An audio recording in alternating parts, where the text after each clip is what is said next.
Hi guys, welcome back once again to the channel. मेरा नाम है सुनीति साहनी और मैं आशा करती हूँ कि आप सब अच्छे होंगे।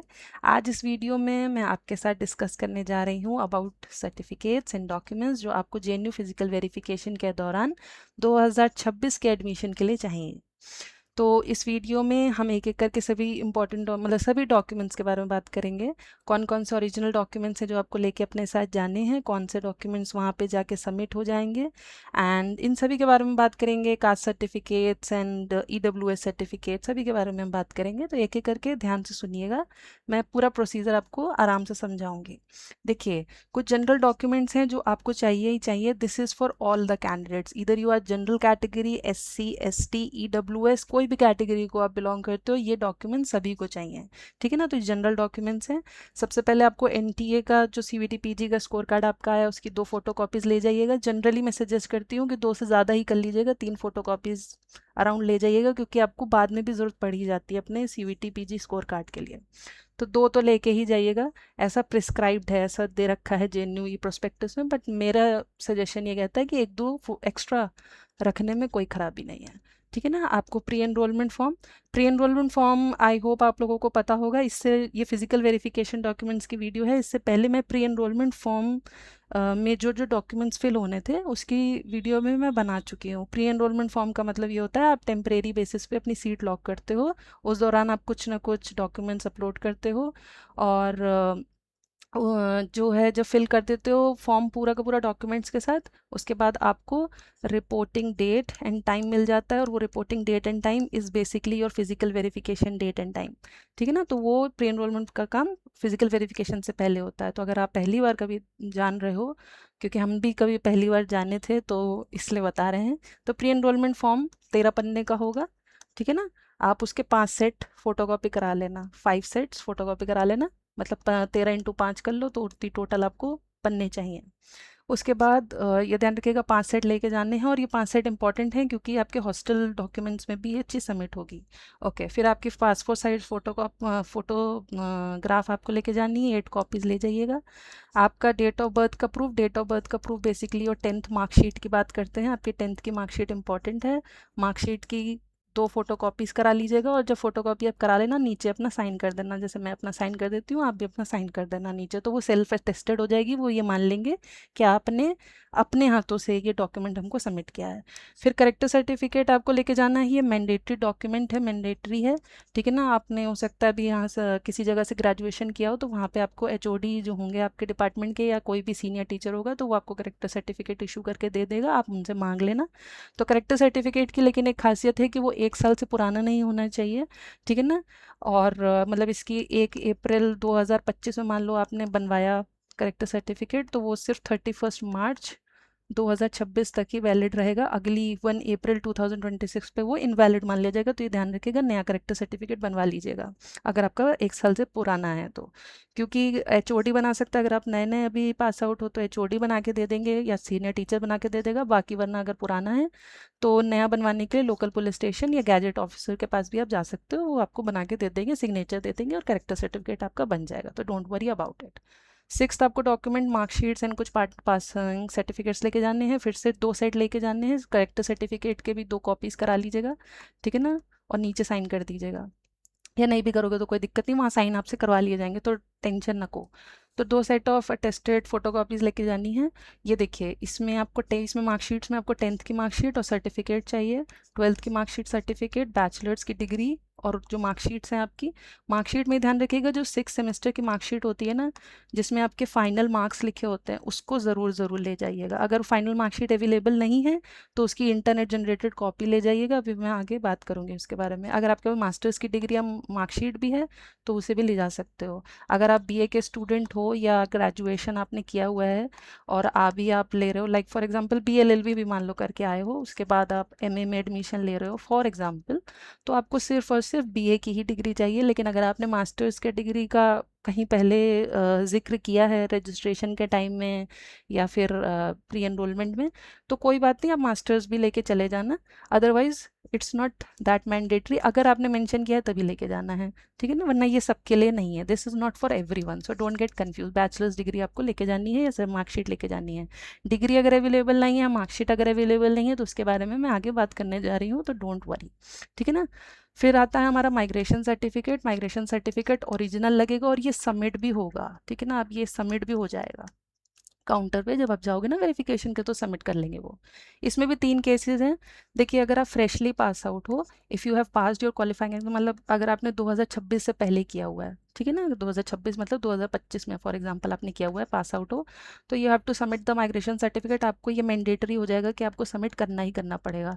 तो अगर मान लीजिए कोई भी वीडियो जो देख रहा है वो 2024, 25, 23, 22, 21 किसी का भी पास आउट है, तो तुरंत जाके अपना माइग्रेशन सर्टिफिकेट अप्लाई कर दीजिए ऑनलाइन अपने यूनिवर्सिटी या कॉलेज की वेबसाइट पे। उसका प्रोसीजर मैं कभी और बता दूंगी, लेकिन आई होप क्योंकि आप पहले ग्रेजुएट हो तो आपको इतना पता होगा कि कैसे आपको रजिस्टर करना है, ये कह दीजिए कैसे आपको अप्लाई करना है। अभी आप लोग इतने बड़े हो तो आप लोग जाके वेबसाइट पे अप्लाई कर देना, फ़ी भर देना और कुछ दिनों में आपका माइग्रेशन सर्टिफिकेट आ जाएगा, क्योंकि अगर आपको नहीं लेके जाओगे तो एडमिशन आपको ग्रांट नहीं किया जाएगा। And migration certificate is very very very important. तो मैंने एग्जांपल भी दे दिया, अगर आप 2024, 25, 2023 के भी हो सकते हो, ठीक है ना, उससे भी पहले के भी हो सकते हो, तो you must bring it immediately during admission. तो एडमिशन आपके लिए इंपॉर्टेंट हो जाता है। ये 2026 से पहले की वाले की बात हो रही है। अगर मान लो अभी आप 2026 के हो, में पास आउट हुए हो, ठीक है ना, अभी हो रहे हो सकता है अभी फाइनल एग्जाम देने जा रहे हो, तो आपको इतना टेंशन लेने की ज़रूरत नहीं, आपको टाइम मिलेगा। You can still take admission without it initially. आपको करना क्या होगा, 30 अक्टूबर से पहले पहले, ये आपकी डेडलाइन है, इससे पहले पहले आपको ये माइग्रेशन सर्टिफिकेट या जो भी ओरिजिनल डॉक्यूमेंट, माइग्रेशन के अलावा भी डिग्री होती है, ये सब चीज़ें, अभी हम माइग्रेशन की बात कर रहे हैं, तो माइग्रेशन सर्टिफिकेट 30 अक्टूबर से पहले पहले आपको सबमिट करना होगा, या 30 अक्टूबर तक कर देना। इफ़ नॉट सबमिटेड, एडमिशन उसी तुरंत कैंसिल कर दिया जाएगा, और ये चीज़ होती है। If you just completed your degree in 2026, certificate ready नहीं है, डिग्री नहीं है, माइग्रेशन सर्टिफिकेट नहीं है, आपको टाइम मिलेगा 30 अक्टूबर 2026 तक। फिर केस आ जाता है उन लोगों का जो अभी किसी इंस्टीट्यूट में, लाइक फॉर एग्जांपल उन्होंने एडमिशन ले लिया, फॉर एग्जांपल आप किसी डीयू के यूनिवर्सिटी मतलब कॉलेज में आपने एडमिशन ले रखा है, एमए में ही ले रखा है, एमए सोशोलॉजी में मान लो आपने डीयू में एडमिशन ले रखा है, और अभी आप छोड़ना चाहते हो, आप चाहते हो जेएनयू में आपका सिलेक्शन हो गया और आप चाह रहे हो फिजिकल वेरिफिकेशन करा लूँ, एडमिशन ले लूँ।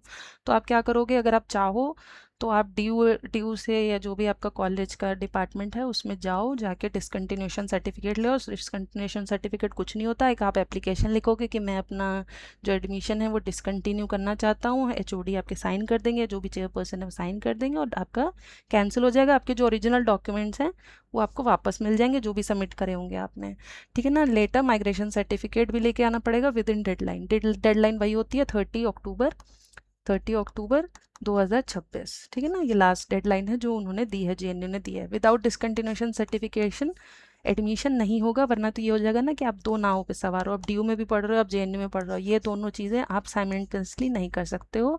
ऐसा अभी जेएनयू अभी अलाउ नहीं कर रहा है। ओके, फिर उसके बाद आ जाती है फाइनल मार्कशीट की, जो कि मैंने अभी बात करी कि फॉर एग्जांपल अभी आप 2026 में हो, ठीक है ना, अभी आप 2026 के हो और आपका अभी एग्ज़ाम होने वाला है, फॉर एग्जांपल जून जुलाई में होने वाला है या अगस्त में होने वाला है, और आपके पास मार्कशीट नहीं है या हो चुका है और आपके पास मार्कशीट नहीं है, तो आपको कुछ नहीं करना है, आपको एक इंटरनेट जनरेटेड डाउनलोडेड मार्कशीट लेके आनी है। लाइक फॉर एग्जांपल मेरे साथ ही हुआ था, 6 सेमेस्टर की मेरी डिग्री और मार्कशीट नहीं थी, तो मार्कशीट मतलब क्योंकि हम पेपर दे चुके थे तो मेरे मार्क्स आ गए थे, एक इंटरनेट जनरेटेड कॉपी मेरी 6 सेमेस्टर की मैंने निकलवा ली थी, सेमेस्टर 6 की, और उस पर मैंने क्या किया था, जाके अपने प्रॉक्टर के साइन करा दिए थे, या एचओडी कहेंगे, एचओडी भी कर सकते हैं, प्रॉक्टर भी कर सकते हैं, तो जैसा आपके डिपार्टमेंट वाले सही समझें, तो वो साइन कर देंगे और वो चल जाएगा। और फिर वही सेम बात आ जाती है, आप ओरिजिनल भी आपको जमा करनी पड़ेगी, लेकिन वो कब तक करना होगा, 30 अक्टूबर 2026 तक आप दिखाओगे जाके कि ये देखो मेरी फाइनल मार्कशीट आ गई है, ठीक है ना। लास्ट डेट इज़ 30 अक्टूबर। आगे वो एक्सटेंड भी कर देते हैं, ऐसा कोई प्रॉब्लम नहीं है, लेकिन अभी 30 अक्टूबर ही है। एंटी रैगिंग एफिडेविट में कुछ नहीं, पेरेंट्स का लगेगा, पेरेंट्स मतलब मम्मी पापा, और मान लीजिए गार्जियन हैं आपके, मम्मी पापा अवेलेबल नहीं है फॉर एग्जांपल यहाँ पे, तो गार्जियन कर सकता है। लेकिन माय केस, मेरा सच्चा केस है, मेरे फादर यहाँ पे अवेलेबल नहीं थे सिग्नेचर करने के लिए, तो मेरी दीदी ने सिग्नेचर करे थे क्योंकि वो बड़ी है मेरे घर में, and she is like an guardian, तो गार्जियन वो भी कर सकते हैं। और आपको एक स्टूडेंट भी लगेगा, या तो पेरेंट का लगेगा या गार्जियन का सिग्नेचर होगा, और एक स्टूडेंट का एफिडेविट होगा, दो एफिडेविट बनने, एक पेरेंट्स का और एक स्टूडेंट का। तो ऑल कैंडिडेट जो सेलेक्ट हो जाएंगे उनको इस लिंक पे जाना है और रजिस्टर करना है, और यहीं से करना पड़ेगा, और कोई जगह नहीं है आपको बाहर जाके कहीं पे भी एफिडेविट नहीं बनवाना है। आपको इस लिंक पे क्लिक करना है और जाके आपको एक एंटी रैगिंग एफिडेविट भरना है। एंटी रैगिंग एफिडेविट भरना है, उसकी वीडियो भी मैं बना चुकी हूँ, क्या क्या चीज़ें आपको जे एन यू में एडमिशन के लिए कौन कौन से आपको उसमें डिटेल्स फिल करनी होंगी, एड्रेस वेड्रेस, वो मैं सब बता चुकी हूँ। मैं आपको उसका लिंक डिस्क्रिप्शन बॉक्स में दे दूँगी, ठीक है ना। फिर गैप ईयर सर्टिफिकेट चाहिए होगा। गैप ईयर सर्टिफिकेट मैंडेटरी है ओनली फॉर द स्टूडेंट जिनका 1 साल से ज़्यादा गैप ईयर है। लाइक फॉर एग्जांपल आप 2024 से में आपने बीए किया हुआ है और 2026 में आप ले रहे हो एडमिशन, तो 2024 से 25, 25 से 26, तो 2 साल आपका गैप ईयर हो गया। एकेडमिक गैप ईयर की बात हो रही है, तो वो गैप ईयर हो गया आपका। तो आपको गैप ईयर सर्टिफिकेट चाहिए होगा। गैप ईयर सर्टिफिकेट आपका तहसील या आपका क्या बोलते हैं उसको, कचहरी में जाके बन जाएगा। आप वहाँ जाओगे, उनसे बोलोगे गैप ईयर सर्टिफिकेट बना दो, तो वो एक एफिडेविट आपको बना देंगे, और एफिडेविट आप लेके यूनिवर्सिटी जाना ही पड़ेगा। गैप ईयर सर्टिफिकेट उन लोगों के लिए इंपॉर्टेंट है जिनका 1 साल से ज़्यादा गैप ईयर है। लेकिन अगर आपका 1 साल से कम है, लाइक फॉर एग्जांपल 2025 के पास आउट हो और 2026 में ही एडमिशन ले रहे हो, तो कोई दिक्कत की बात नहीं, आपको गैप ईयर मैंडेटरी नहीं है। लेकिन गैप ईयर उन लोगों के लिए है, क्योंकि देखिए ये सब रिक्वायर्ड डॉक्यूमेंट्स ये चाहिए ही चाहिए होंगे। कोई नहीं होगा तो फिर आपकी भाग दौड़ होगी, आपको परेशानी होगी। तो गैप ईयर सर्टिफिकेट ले आइएगा जिनका गैप ईयर है, ठीक है। तो ये तो सारे के सारे जो हमने 10 पॉइंट्स की बात करी, ये सारे के सारे जो थे ये उन लोगों के लिए मतलब ये सब वो डॉक्यूमेंट्स हैं जो सभी को लेके जाने हैं, इरिस्पेक्टिव ऑफ कैटेगरी, जनरल हो, एससी हो, एसटी हो, ओबीसी हो, कोई भी हो। अब हम आ जाते हैं, अब ये जनरल कैटेगरी वालों के लिए नहीं है। जो अगर आप जनरल कैटेगरी के हो तो ये पार्ट आप स्किप कर सकते हो, ठीक है ना। नीचे टाइमलाइन मेंशन है, आप टाइमलाइन पे जाओ, स्किप कर दो। ये लेकिन उन लोगों के लिए है जो एससी हैं, एसटी हैं, कैटेगरी को बिलोंग करते हैं, या ओबीसी, एनसीएल कैटेगरी को बिलोंग करते हो, पीडब्ल्यूडी हो, ठीक है ना, फिजिकली डिसेबल्ड वाला, या ईडब्ल्यूएस कैटेगरी को बिलोंग करते हो, तो ये आप लोगों के लिए है। लेकिन जो जनरल से अप्लाई करें उनके लिए नहीं है। देखिए सबसे पहले जो मोस्ट इंपॉर्टेंट चीज़ है मैं आपको बता दूं, कास्ट सर्टिफिकेट जो भी आपका बनेगा वो सेंट्रल गवर्नमेंट का बनेगा, स्टेट गवर्नमेंट का देखो स्टेट स्पेसिफिक वाला नहीं वो करेंगे, एक्सेप्ट नहीं करेंगे, ठीक है ना। तो सेंट्रल गवर्नमेंट का बना के लेके जाना। तो फॉर जेएनयू एडमिशन के लिए central government issued caste certificate required for OB NSCL जो नॉन क्रीमी लेयर के हैं, SC ST categories, not a state one, ठीक है ना। और अगर मान लीजिए चलिए परेशानी है बहुत ज़्यादा, नहीं तुम आप सर्टिफिकेट ले जा पाए, परेशानी हो गई, नहीं आप आपको पता था, कोई भी दिक्कत हो सकती है, ठीक है ना। तो आपको एक डेडलाइन दे दी जाएगी, आपको कुछ दिन दे दिए जाएंगे। तो वहाँ पे परेशान मत होइएगा, पैनिक मत होइएगा, क्योंकि हम सब पैनिक कर गए थे, इसीलिए बता रहे हैं हम। मैं तो खुद जनरल की हूँ, लेकिन मैंने बाकी बच्चों को देखा हुआ है। तो अंडरटेकिंग वो ना, एक आपको एक पन्ना देंगे, एक फॉर्म देंगे, और उस फॉर्म को आप फिल कर देना कि हम मैं कास्ट सर्टिफिकेट इतने इतने दिनों में ला के दे दूंगा। वो आपको बता देंगे, एक डेडलाइन दे देंगे, 30 अक्टूबर ज़्यादातर होती है, या 31 अगस्त तक का टाइम मिलता है आपको, आप तब तक ला के दे देना। तो परेशान मत होइएगा, एकदम टेंशन और उदास मत होइएगा। ये मैं वीडियो इसीलिए बनाती हूँ कि आप लोग परेशान ना हो, इसीलिए मैं बहुत आराम आराम से बता रही हूँ। इतनी लंबी वीडियो बनाने का मुझे इतना कोई खास शौक है नहीं, ठीक है ना। इतनी लंबी वीडियो कोई देखता नहीं है, पहली बात तो, ठीक है ना। तो ये बात है। तो सेंट्रल गवर्नमेंट का सर्टिफिकेट चाहिए, स्टेट स्पेसिफिक मत लेके जाना। फिर आ जाता है वैलिडिटी का केस, कि मतलब जो आपका कास्ट सर्टिफिकेट है उसको वो कितने टाइम तक का वैलिड रहेगा। लाइक फॉर एग्जाम्पल आपने 2022 में बनवाया था कास्ट सर्टिफिकेट अपना, और अभी आप 2026 में एडमिशन लेने जा रहे हो, तो आप क्या करो। देखो अगर आप एससी एसटी कैटेगरी को बिलोंग करते हो तो आपका कास्ट सर्टिफिकेट अभी लाइफ टाइम तक चलेगा, ठीक है ना। लेकिन अगर आप ओबीसी एनसीएल मतलब नॉन क्रीमी लेयर के हो, तो आपको रिन्यू कराना पड़ेगा अपना सर्टिफिकेट। मतलब ये 1 साल तक के लिए वैलिड रहता है, 1 ईयर तक के लिए ही इसकी वैलिडिटी रहती है। अगर आपने 2022 में बनवाया और बनवाया हुआ है, मैं एक कंडीशन दे रही हूँ, 2025 में फॉर एग्जांपल आपने बनवाया और 2026 में जब एडमिशन लेने जा रहे हो, तो आपकी वैलिडिटी अगर ख़त्म हो रही है तो आप नया बनवा लो, वो ज़्यादा आपके लिए सही है, ठीक है। तो 1 साल वैलिडिटी रहती है। एससी एसटी सर्टिफिकेट का लाइफ टाइम वैलिडिटी है, ओबी एनएसीएल का 1 ईयर वैलिडिटी है। एनुअल रिन्यूअल उसको चाहिए होता है, क्योंकि फाइनेंशियल ईयर इनकम के बेसिस पे बनता है। वैलिडिटी का बेसिस यही है कि certificate must confirm the applicant does not belong to the creamy layer for the relevant financial year. Like for example this financial year is 2026 and 27। तो जो आपका सर्टिफिकेट बनेगा वो ये बनेगा for the financial year 2026 and 27। Authority the caste certificates are issued by local state authorities ही बनाती हैं, और वो सेंट्रल गवर्नमेंट के गाइडलाइंस को फॉलो करती हैं, ठीक है ना। SC/ST सर्टिफिकेट भी आपको 2 लेके जाने हैं, ठीक है ना। ये मैंने ऊपर प्रोसीजर बता दिया है कि सेंट्रल गवर्नमेंट का ही आपको बनवा के लेके जाना है कास्ट सर्टिफिकेट। अब आपको कितने सर्टिफिकेट लेके जाने हैं, तो 2 फोटोकॉपी करा के ले जाना और ओरिजिनल भी लेके जाना है। अगर आपके पास नहीं है, आपको फॉर्मेट नहीं पता है, तो फॉर्मेट जो है वो पेज नंबर 55 पे दे रखा है of JNU E prospectus. JNU E prospectus का लिंक मैं जो है नीचे डिस्क्रिप्शन बॉक्स में डाल दूंगी, डायरेक्ट डाउनलोड कर लीजिएगा। अगर आपके पास फॉर्मेट नहीं है तो फॉर्मेट आपको पेज नंबर 55 पे मिलेगा for SC/ST candidates. OBC NCL वालों के लिए भी 2 कॉपीज़ लेके जानी है, 56 पेज पे दे रखा है। और ओरिजिनल भी लेके जाना है, ये ध्यान रखना, ओरिजिनल प्लस फोटोकॉपी। हर चीज़ की जिसकी फोटोकॉपी लेके जा रहे हो उसका ओरिजिनल लेके ही जाना है। 10th की मार्कशीट ओरिजिनल फोटोकॉपी, 12th का भी ओरिजिनल फोटोकॉपी, सभी का, बैचलर्स का भी, सबका। PWD जो हैं, जो फिजिकली डिसेबल्ड वाले हैं, उनके लिए भी 2 कॉपीज़ और ओरिजिनल जो है उनका सबमिट होगा। ये फॉर्म भी 57 और 59, 57, 50 और 59 पेज पे अवेलेबल है। EWS कैटेगरी की बात कर लेते हैं, क्योंकि ये बहुत परेशान रहते हैं बेचारे, कमेंट जरूर करते हैं जो EWS कैटेगरी के होते हैं।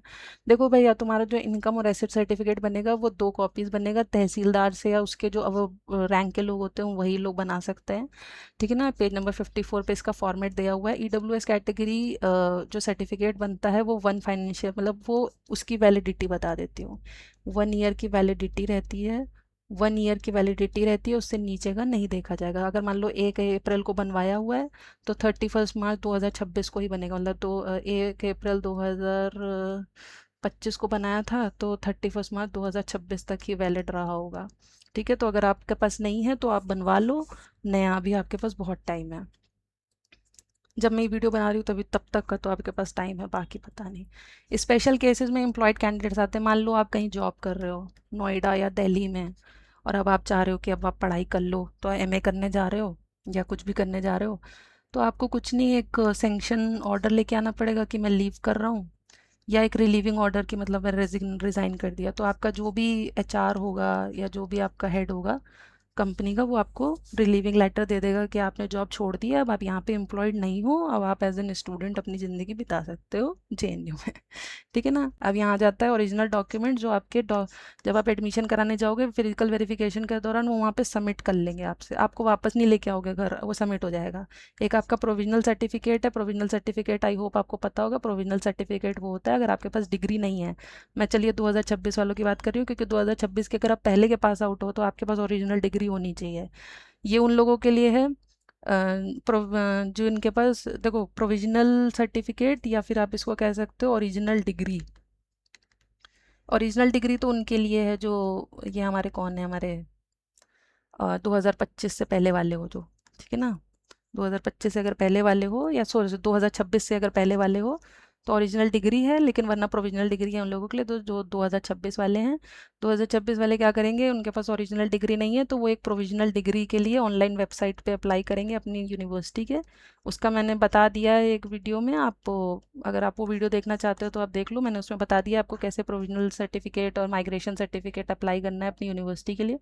या डिस्टेंस वाले बच्चे किस तरीके से अप्लाई कर सकते हैं, जो इग्नू या दिल्ली यूनिवर्सिटी के डिस्टेंस एजुकेशन प्रोग्राम से एफिलेटेड थे, और उनको अगर माइग्रेशन और प्रोविजनल सर्टिफिकेट डाउनलोड करना है तो कैसे करना है, उसकी वीडियो का लिंक डिस्क्रिप्शन बॉक्स में है, वो आप वहाँ जाके देख सकते हो, या ऊपर आई बटन पे भी क्लिक करोगे तो आपको मिल जाएगा। तो ये डिग्री प्रोविजनल सर्टिफिकेट लेके जाना है। उसके बाद सॉरी, ये प्रोविजनल डिग्री है, मतलब जब तक आपके पास ओरिजिनल डिग्री नहीं है आप प्रोविजनल लेके जाओगे। माइग्रेशन सर्टिफिकेट ये भी ओरिजिनल आपको चाहिए, ठीक है ना। करेक्टर सर्टिफिकेट, जैसे आपको 1 साल बस पुराना मत लेके जाना, न्यू लेके जाना, 1 साल पुराना मत लेके जाना, नहीं हो तो पुलिस से स्टेशन से बनवा लेना या किसी गैजेटेड ऑफिसर बनवा लेना। एंटी रैगिंग अंडरटेकिंग आपको लेके जानी है। एंटी रैगिंग सर्टिफिकेट आप बड़ो, मतलब जब फिल कर लोगे, जो मैंने अभी बताया ना एंटी रैगिंग, फिल कर लोगे उसके बाद आप उसकी फ़ोटो कॉपी निकलवा के ले जाना। कॉपी मतलब डिसकंटिन्यूएशन सर्टिफिकेट अगर आपके पास है, अगर आप, जैसे मैंने बताया कि अगर आप DU के स्टूडेंट हो और अभी आप JNU में एडमिशन लेना चाहते हो या किसी भी इंस्टीट्यूट के हो और एडमिशन लेना चाहते हो, तो आप डिसकंटिन्यू सर्टिफिकेशन आपको लेकर आना होगा। ये सबके लिए ही है, उनके लिए जो अभी कहीं पे एफिलिएटेड है, ठीक है ना। अब ये एक चेकलिस्ट मैंने बना दी है, जो अभी हमने इतना सबको डिस्कस किया, ये चेकलिस्ट है, इसकी फ़ोटोकॉपी भी, मतलब सॉरी, इसकी स्क्रीनशॉट भी ले सकते हो। बाकी मैं इसको @GK ज़रूरी है टेलीग्राम चैनल है मेरा, वहाँ जाके आप इसको डाउनलोड कर सकते हो। देखिए CVT PG के लिए भी हमने बात करी, तो जो जनरल डॉक्यूमेंट है NTA का certificate, score card, pre enrolment form, passport size photograph, birth certificate, मतलब आपके 10th का डिग्री वो मार्कशीट मांग रहे हैं, उसमें लिखा होता है आपकी date of birth, character certificate, marksheets, final marksheet, ना हो तो क्या करना है वो बता दिया, migration certificate original, anti ragging certificate, affidavit sorry, category specific में SC ST वालों के लिए 2 कॉपी, OBC EWS PW इन सब का मैंने बता दिया कैसे क्या करना है, सेंट्रल गवर्नमेंट का ही लेके आना वरना नहीं मिलेगा। इवन जो PWD वाले हैं, जो फिजिकली डिसेबल्ड वाले हैं, उनको भी सेंट्रल गवर्नमेंट का ही चाहिए होगा, तो ये ध्यान रखिएगा, लोकल नहीं चाहिए, सेंट्रल गवर्नमेंट का चाहिए। स्पेशल केसेस में एम्प्लॉयड कैंडिडेट्स हैं, उनको अपना रिज़ाइन चाहिए, रिज़ाइन करके आओ या फिर लीव सेंक्शन लेके आओ। अदर यूनिवर्सिटी वाले अगर दूसरे यूनिवर्सिटी के हो तो डिसकंटिन्यूशन सर्टिफिकेट, और गैप ईयर वाले हो तो 1 साल से अगर कम का है तो मत देना, मैंडेटरी नहीं है। ले आओगे तो कोई परेशानी नहीं है, वो मना नहीं करेंगे आपको, लेकिन अगर आपका 1 ईयर से ज़्यादा का है, 1 ईयर से ज़्यादा का है तो आपको सर्टिफिकेट चाहिए ही चाहिए, या सॉरी एफिडेविट चाहिए ही चाहिए। मैंडेटरी डॉक्यूमेंट जो सबमिट हो जाएंगे वो प्रोविजनल सर्टिफिकेट या आपकी डिग्री सबमिट हो जाएगी, ठीक है ना। Migration certificate, character certificate, anti ragging discontinuation certificate, ये सब सबमिट हो जाएगा आपका। ये ध्यान रखिएगा, मैंने जैसे कि बताया, 2 ओरिजिनल ज़रूर लेके जाइएगा, सभी की ओरिजिनल लेके जाइएगा, 2 से 3 फोटोकॉपी हर किसी की करा लीजिएगा। एक्स्ट्रा कॉपीज़ वेरिफिकेशन के दौरान आपको हेल्पफुल महसूस होंगी, वो अभी आप जब JNU जाओगे तो आपको पता चल जाएगा, और इतनी गर्मी में जाओगे तो और पता चलेगा ठीक है ना। ये जो पूरी PDF है वो आपको @GK ज़रूरी है पे अवेलेबल हो जाएगी। ये मेरा टेलीग्राम चैनल है, ये मेरा यूट्यूब है, टेलीग्राम है, आप मुझे इंस्टाग्राम पे भी फॉलो कर सकते हो। वरना आप क्या करना, जो सबसे अच्छी चीज़ है मैं आपको बताऊँ, आप मुझे कमेंट सेक्शन में पूछना, कमेंट सेक्शन में मैं सबका जवाब देती हूँ, ठीक है ना। तो ये मत सोचना कि आप रह जाओगे और मैं आपको जवाब नहीं दूंगी, मैं आपको जवाब दे दूंगी। आप वहाँ से जो भी क्वेरी हो, जो भी कन्फ्यूजन हो, वो आप मेरे से पूछ लेना। बाकी आप प्रोविजनल और माइग्रेशन सर्टिफिकेट डिस्टेंस वाले, और आप कैसे, अगर आप ऑफलाइन यूनिवर्सिटी में पढ़े हो तो उसके लिए मैंने वीडियो बना दी है, उसका लिंक डिस्क्रिप्शन बॉक्स में, आप वहाँ जाके देख सकते हो। आई होप आपको वीडियो अच्छी लगी होगी और आपको सारी चीज़ें एक एक करके समझ में आ गई होंगी। एंड अगेन PDF आपको टेलीग्राम चैनल पे मिल जाएगी, आप ज्वाइन कर लेना। बाकी बाय, ऑल द बेस्ट, हमेशा खुश रहिए, बाय बाय।